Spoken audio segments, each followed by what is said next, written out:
Sa kasamaang palad, iniluklok natin ang isang leader na walang kakayahang maintindihan ang tunay na kalagayan ng mga Pilipino.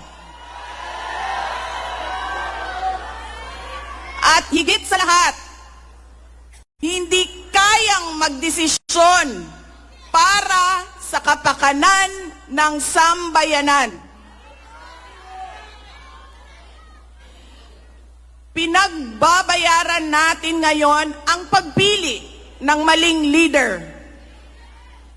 Nakikita natin ang lantaran at walang pakundangang paglabag sa ating saligang batas. Pinamumunuan din tayo ngayon ng isang taong patuloy pa rin tumatanggi, sumailalim sa isang pampublikong hair follicle drug test. At nagsinungaling sa 20 pesos ang bigas.